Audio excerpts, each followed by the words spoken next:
하나님은 생명의 아버지이십니다. 생명은 결코 눈에 보이진 않지만 생명이 있는 것과 생명이 없는 것의 차이는 너무나도 확연하게 드러난다라는 것입니다. 오늘날 과학과 문명이 발달하여 많은 것들이 오늘 만들어지고 있는 것을 우리는 경험합니다. 과학 분야에는 생명공학이라는 학문이 있는데 이는 인체를 포함한 동물, 식물 그리고 미생물 등의 세포 내에서 수행되는 생명체 활동의 기본 현상과 원리를 규명하고 이를 인간에게 유익하게 응용하는 학문이 생명공학입니다.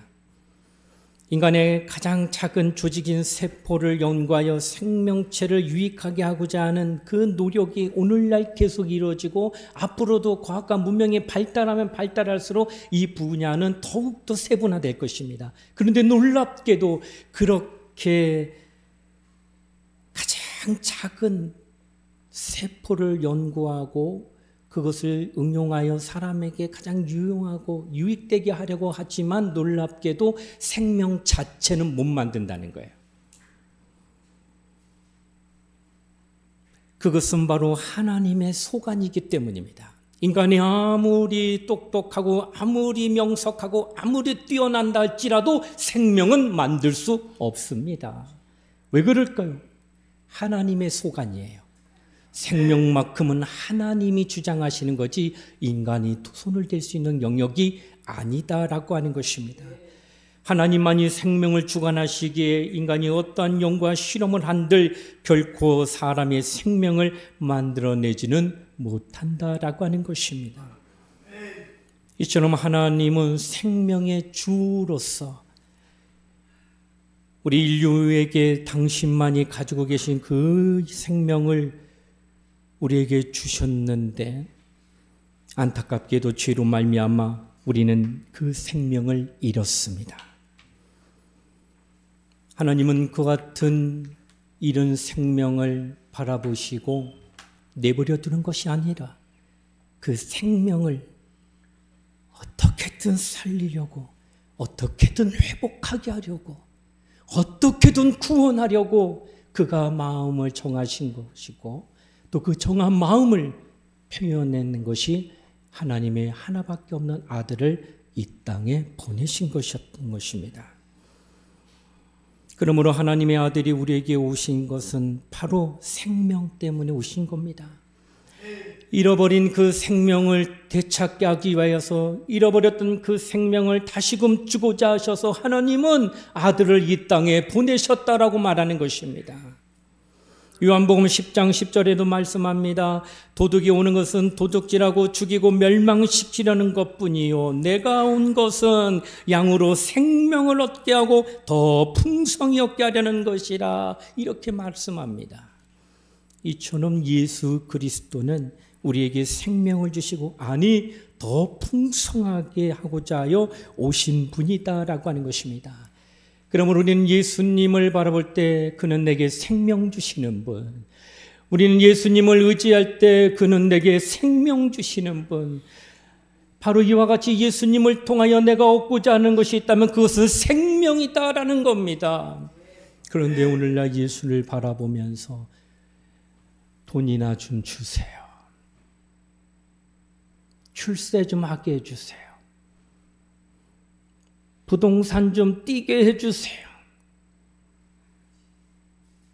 생명을 주러 오신 그분을 향하여 우리가 하는 것이 이 땅에 썩어 없어질 것을 구하고 있다는 거예요.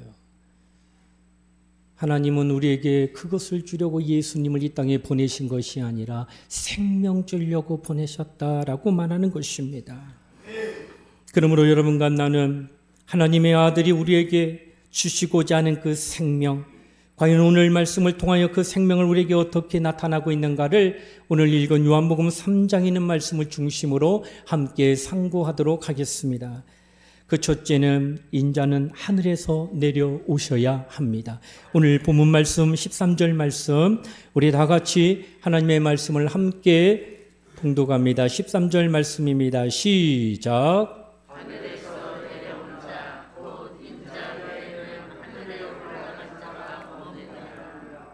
아멘.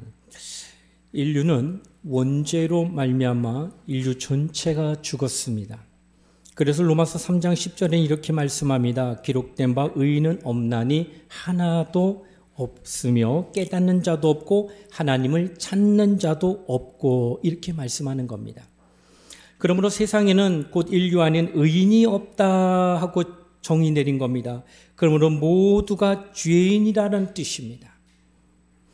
그러면 여러분과 나는 이 땅에서 겉으로 볼 때에 선한 사람 볼 때가 있지요. 죄를 짓는 걸 보지 못하고 아니 법 없이도 살 사람이라 느끼는 사람이 이 땅에 참 많습니다. 현자라고 불리기도 하고 그렇게 잘못 없이 사는 사람을 때로는 우리는 성자 같은 자 이렇게 표현하기도 합니다.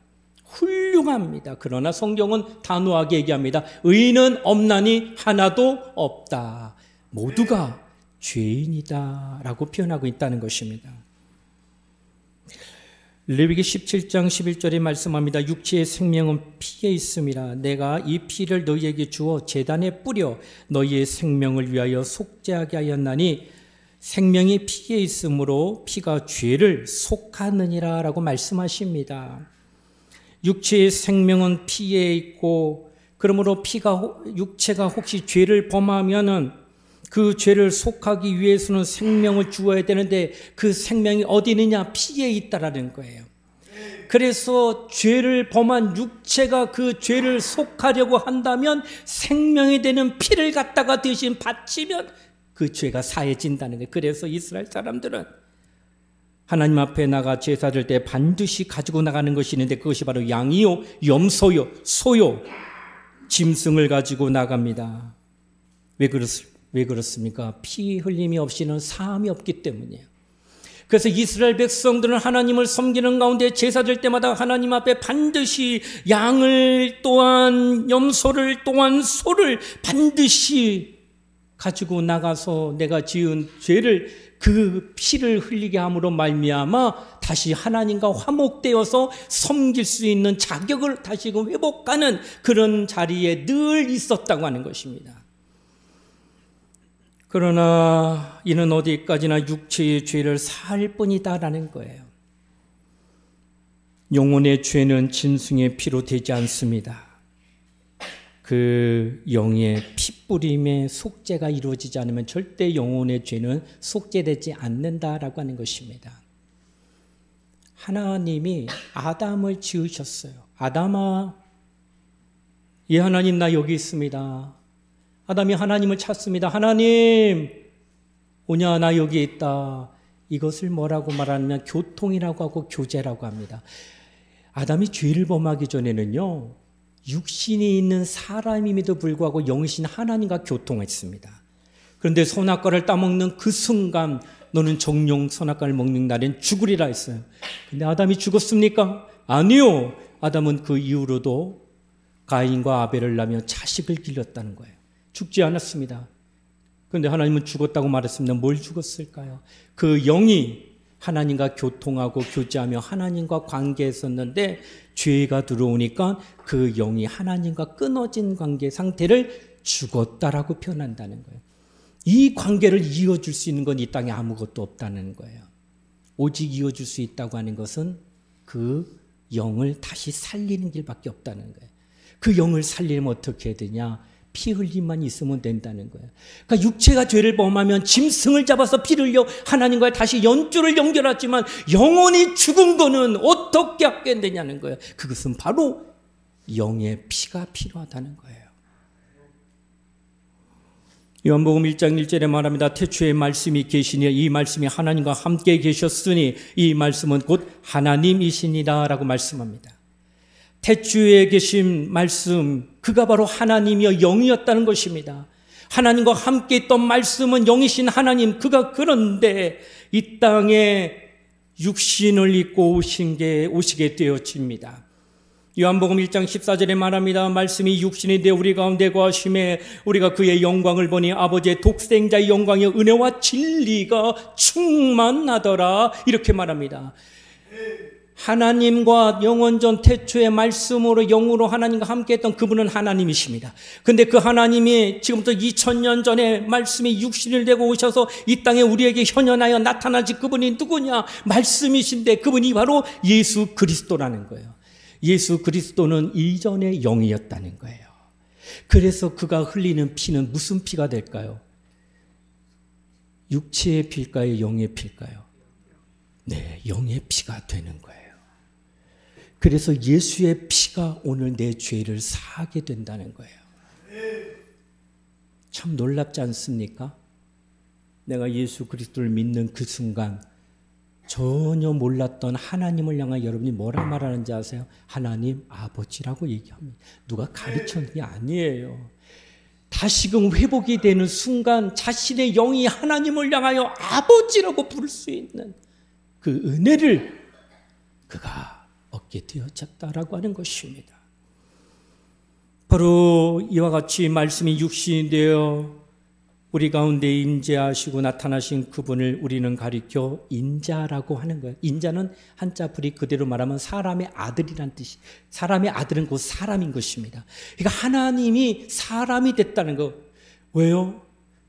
마태복음 20장 28절에 말씀합니다. 인자가 온 것은 섬김을 받으려 함이 아니라 도리어 섬기려 하고 자기 목숨을 많은 사람의 대속물로 주려 함이니라 라고 말씀합니다. 인자고 예수 그리스도가 사람이 되신 것은 대속물이 되어 인류를 구원하고자 하는 역사를 나타내기 위해서 말씀이 육신이 되어 사람이 되었다라는 거예요. 이처럼 말씀이 하늘에서 내려오지 않으면 우리는 구원받을 수 없습니다. 왜 그럴까요? 영은 영의 피를 속죄하게 할 수 있기 때문에 그런 것입니다. 하나님의 아들이 아까도 소두의 말씀에 로마서 3장 10절에 의인은 없나니 하나도 없다. 이 땅에서 인류를 위하여 대신 아무리 훌륭한 사람이 피를 흘려 죽은들 그는 죄인이기 때문에 죄인이 죄인을 위해서 죽는들 그 피가 우리를 의롭게 하지 못합니다. 오직 의인의 피가 우리를 의롭게 할 것입니다. 그 의인은 바로 하늘에서 오신 분이에요.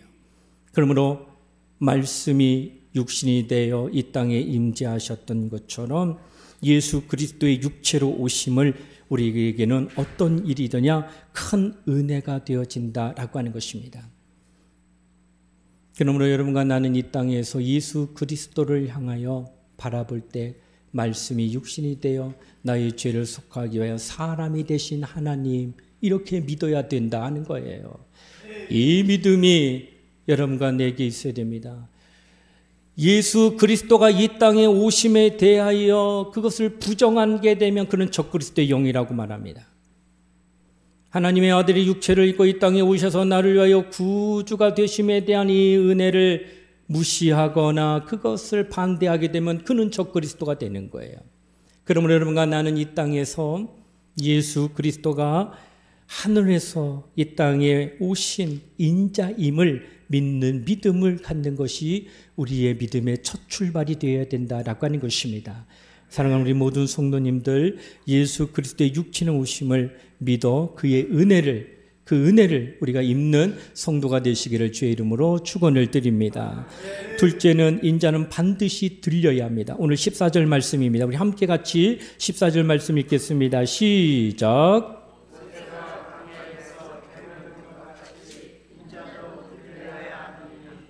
아멘.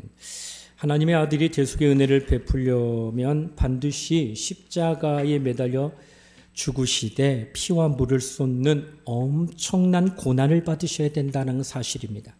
왜냐하면 피 흘림 없이는 사함이 없기 때문입니다. 그래서 예수 그리스도는 피 흘리기 위하여 들려야 하는 사명을 가지고 이 땅에 오신 겁니다. 결국은 하나님의 아들이 사람이 된 까닭은 죽으려고 한 거예요. 어떻게 죽으려고? 십자가에 매달려 피와 물을 쏟으며 고난받으며 죽으려고 이 땅에 오신 겁니다. 여러분, 누가 태어날 때 그렇게 죽으려고 사명 갖고 태어납니까? 아이가 태어나면 축복합니다. 건강하고 모든 것이 너가 하는 일마다 형통하기를 원한다는 마음으로 축복을 해주는 것이 우리의 삶인데 태어날 때 너는 죽기로 작정하고 태어났다고 말하는 그런 아이가 이 땅에 어디 있느냐는 거예요. 그것도 십자가에 매달려 피 흘려 처참하게 죽어야 된다는 사명을 갖고 태어날 수 있는 아이가 이 땅에 어디 있느냐는 거예요. 그러나 하나님의 아들은 그 사명 갖고 이 땅에 오셨다라고 말하는 것입니다. 우리는 십자가의 의의가 무엇인가를 참 잘 알아야 합니다. 오늘 기독교인들 가운데 이것을 하나의 상징으로 혹은 심볼로 또는 액세서리처럼 여깁니다. 그러나 무엇보다도 십자가의 의의를 분명하게 알아야 된다라고 하는 것입니다. 여러분, 당시 십자가는 주전 400년 전부터 저주의 형틀고 사형 도구입니다. 여러분, 올가미 아시죠? 저 다큐멘터리 이런 데 보게 되면은요, 우리나라는 지금 사형제도가 좀 폐지됐지만은 과거에 그것이 있을 때는 사람의 목에도 올감이 걸더라고요. 그리고 순간 바닥이 뚝 열려요. 뚝 떨어지더라고요. 매달리는 거예요. 그러고 나서 얼마 있다 그 사람이 죽습니다. 여러분, 올가미는 그런 도구로 사용됐는데 식사 중에 갑자기 아이가 궁금해 올가미 에 대한 이야기를 꺼내면 밥맛 없다 하지 말라고 얘기합니다. 생각하기 끔찍하다고 말합니다. 바로 사형 도구는 그런 느낌이에요. 사람들에게. 십자가가 그런 겁니다. 가장 사람을 처참하게 죽게 돼 6시간 동안 매달려 피와 물을 쏟는 가장 고통스럽게 죽이는 저주의 형틀이 십자가였습니다.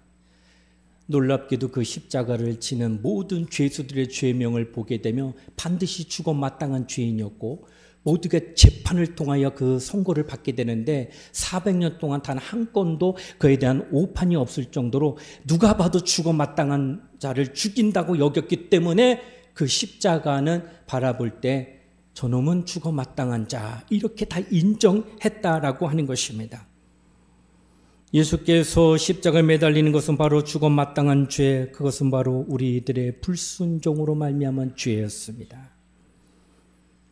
과거 이스라엘 백성이 출애굽하고 광야의 여정을 떠납니다. 그리고 그들이 광야 생활에 지치고 힘들다 보니까 하나님을 원망하고 불순종하기를 시작합니다.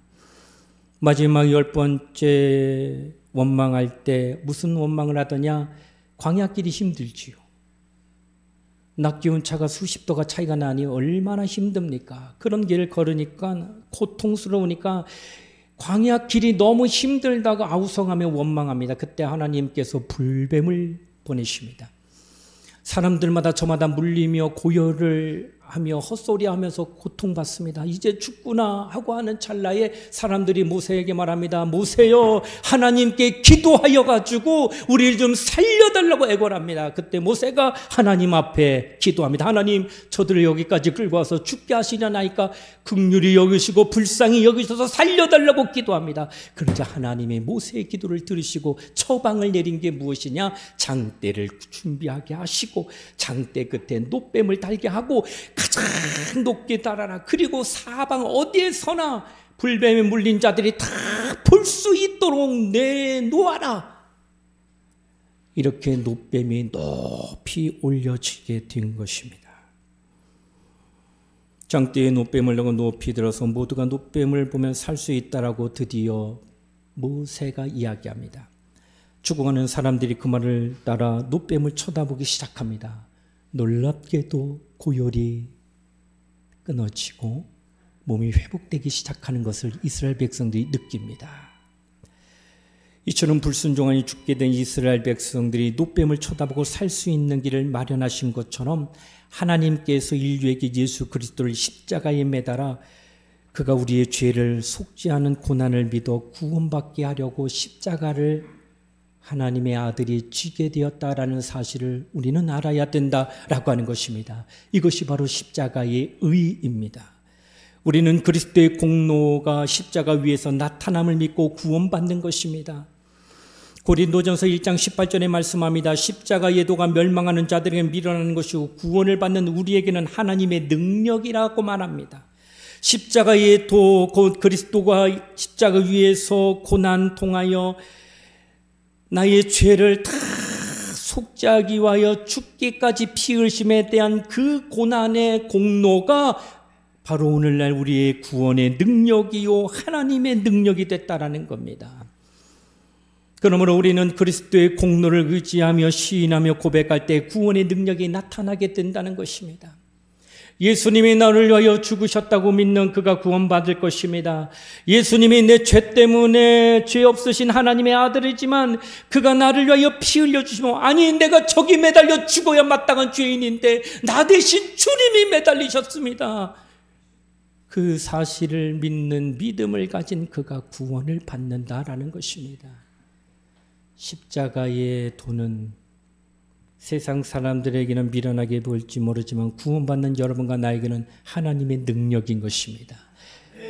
그러므로 우리는 그 십자가 위에 나를 위해 죽으시는 예수 그리스도, 이제 이번 주 수요일부터 성수요일로 사순절이 시작됩니다. 여러분과 나는 이제 그가 골고다 언덕에서 나를 위해 죽으러 가시는 예루살렘 입성으로부터 40일간의 여정을 우리는 이제 기억하며 그가 나를 위하여 죽으러 가는구나. 사순절 기간에 하나님을 더 깊이, 하나님을 더 알아가는 그런 시간을 반드시 가져야 할 것입니다. 새벽에 깨어 함께 기도합시다. 하나님의 말씀을 그 어느 때보다 더 깊이 읽읍시다. 그리하여 하나님을 가까이 하고 은혜를 받을 수 있는 가난한 심령을 서로가 힘써 행해야 된다라고 하는 것입니다. 우리 모두 다 그런 은혜를 사모하며 이번 사순절을 보낼 수 있는 저와 여러분 되시기를 주의 이름으로 축원을 드립니다. 마지막으로 세 번째는 인자를 믿어야 합니다. 오늘 본문 15절 말씀입니다. 우리 같이 함께 읽겠습니다. 15절 말씀 시작.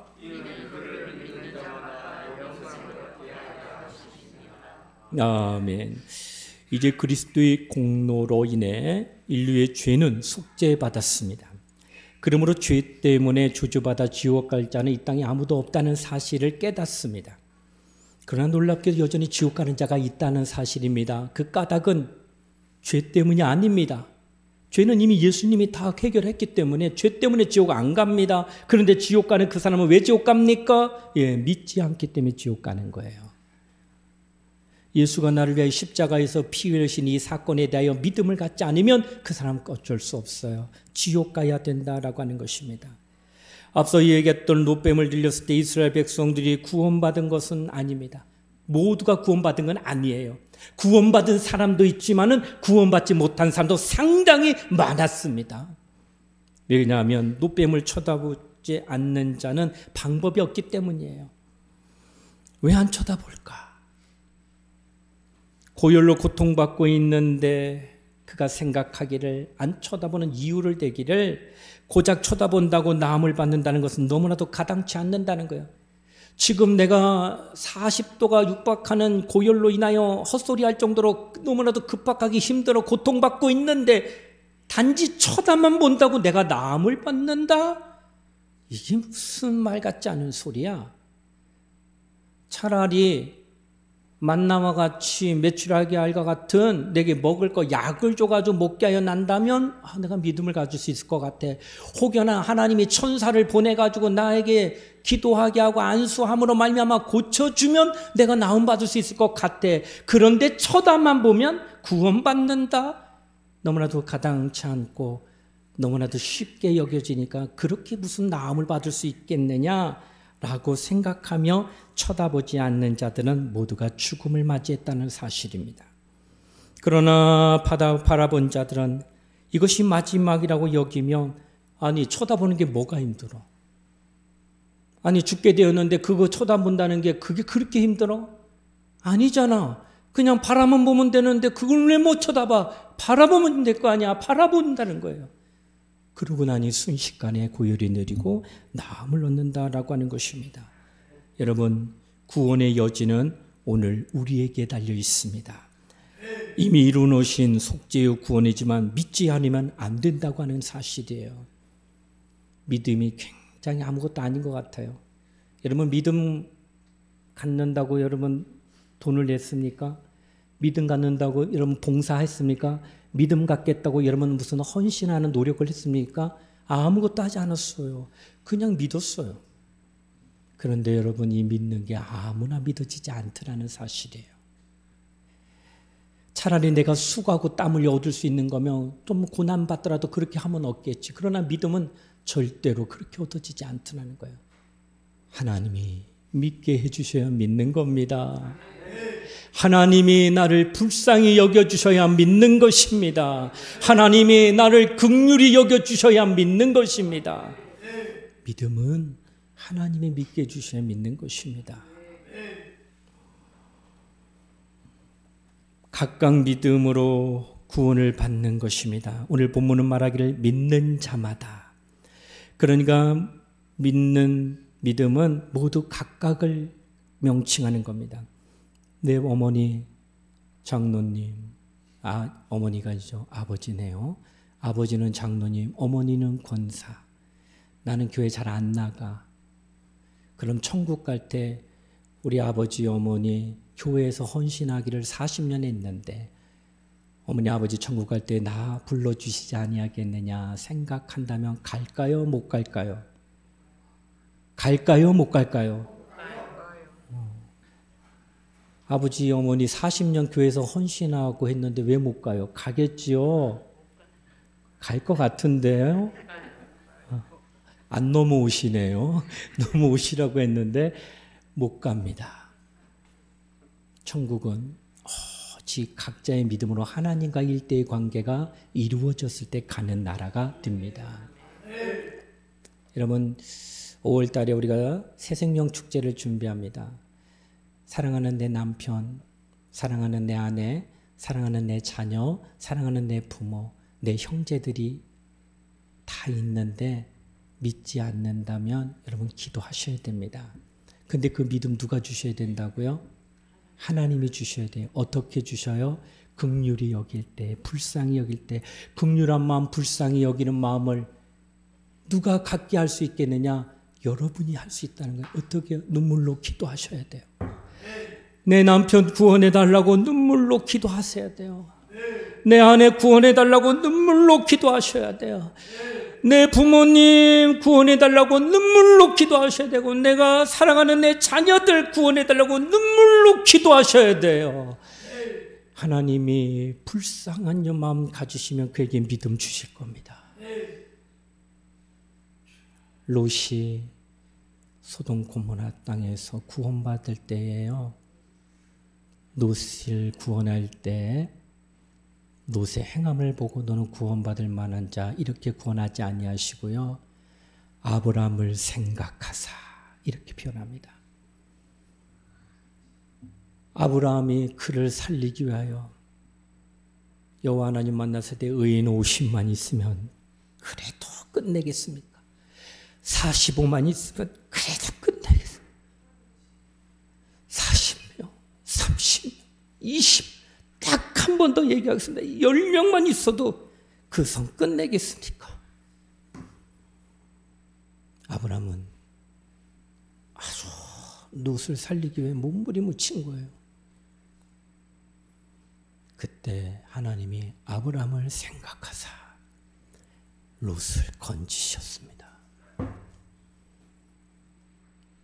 믿음은 그렇게 출발합니다. 사랑하는 우리 성도님들, 사랑하는 아내와 남편, 우리 형제들 모두 구원받아야 됩니다. 이번 새생명 축제 때 여러분 그 모든 이들을 다 성전으로 모실 수 있도록 우리가 함께 기도해야 될 것 같습니다. 그런 믿음을 가지고 함께 기도하면서 하나님 앞에 우리의 가족들을 온전히 구원하는 그런 은혜를 갖는 저와 여러분 되시기를 주의 이름으로 축원을 드립니다.